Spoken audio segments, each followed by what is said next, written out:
So, today we are going to talk about and explore the latest version of Stable Diffusion released, which is version 2.0. In the new version they have added some new features such as depth to image but also removed the ability to generate NSFW images. More accurately, they have filtered their training dataset not to include adult content. However, this doesn't apply to the previous models like 1.5, 1.4 and so on. They still remain the same. Fortunately for us, a very generous Reddit user has prepared a Google Colab notebook for the general public to explore. Let's open up the Colab notebook and check it out. The first cell is to check the dependencies or libraries the model needs, so it's not required to run. In the second cell, choose the default model as SD version 2-0. Now before running the third cell, the person who uploaded the Colab notebook in Reddit recommended to switch off the XHTML flag, as it may cause errors by overloading the GPU virtual RAM. So you can let it run. It may take up to 10 minutes for the Gradio link to show up. If by chance the GPU RAM in Colab is overloaded and the cell execution stops, then you can expand this drop-down menu and choose Disconnect and Delete Runtime. This will reset the runtime to its initial state and you can run any cell to restart it. Okay, now after the cell has finished executing, you will see a Gradio link like this. Let's scroll up and memorize the username and password to access the Gradio web UI. So, the username is Webby and password is Diffusion. Let's remember that.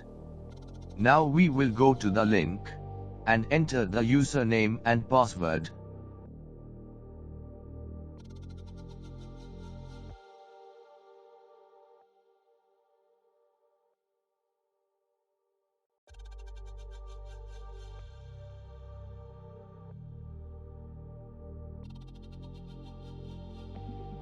And voila, we are in. So this is what the UI looks like. It doesn't seem like depth to image has been included in this Colab notebook. Bit of a bummer. Anyway, let's try it out. You can see they have provided a lot of sampling methods. I'll show you a reference image to see the difference between the sampling methods. Most of them don't have much difference as they converge to pretty much the same image. But EULA and DPM2 seem to converge to a more cartoonish or anime-like look. For now, we'll try a standard sampler like EULA. You can explore the other sampling methods on your own. Let's increase the sampling steps a bit to say 70 so that we get some decent results at least. So what we are going to do is, I already have a set of prompts ready for different categories. Wait, let me show you in the notepad. So here we are going to try the prompts from each category and match them up against the result from Stable Diffusion version 1.5. Okay, so let's start with the first prompt. A generic prompt: a man in a coat waiting for his train.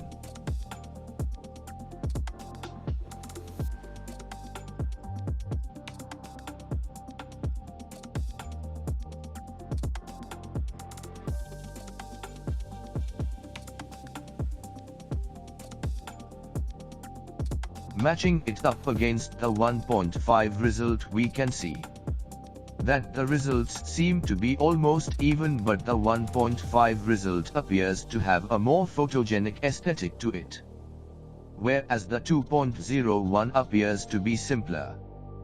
Basically, a perspective has been added to the 1.5 result, but the 2.0 result does not have any perspective.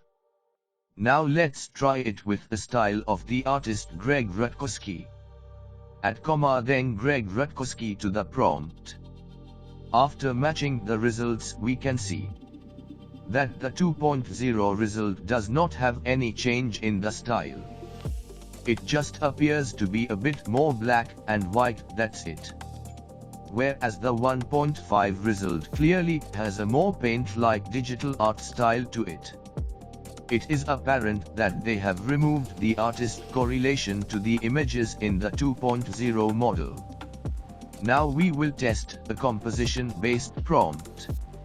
Two cowboys fighting in the middle of the street.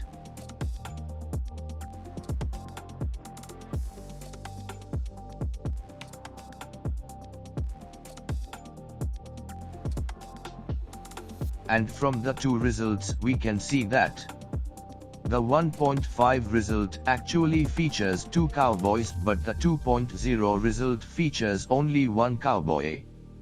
Also, while the composition in the 1.5 is much better, the 2.1 seems to have more action involved, as it appears to be throwing a punch. Now let's try a scenery-based prompt. A dense forest with blue flowers. Let's see what comes up. The two results here are pretty close, but the 1.5 version definitely looks better. The flowers and the bark look more distinct as compared to the 2.01. So far 1.5 has outclassed 2.0. Perhaps we need to do some tuning or choose a different sampling for 2.0, I'm not sure. Anyway, let's finally try a prompt that generates structures. A steampunk city with a tall iron tower. Finally we have our results. We can see that the 1.51 definitely looks loads better, and with a digital art style as well. The 2.01 looks more realistic but doesn't have as much details as the 1.51. It's a bit odd considering the 2.0 is meant to be superior. Perhaps we ought to tweak the settings. Anyway, so far our consensus is that 1.5 is superior as it has been trained on a larger dataset. Hence it can adjust better to various prompts. And the art styles as well is a deal breaker too. So that's about it for the summary of Stable Diffusion version 2.0.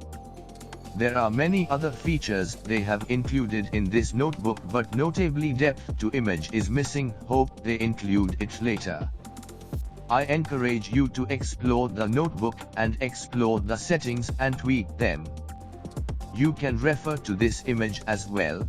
It is provided from another Reddit user, in fact. I will leave the links to both the notebook and the image in the description. So have fun with the latest model from the Stable Diffusion team and share your creations too. That's all for now. Have a good day.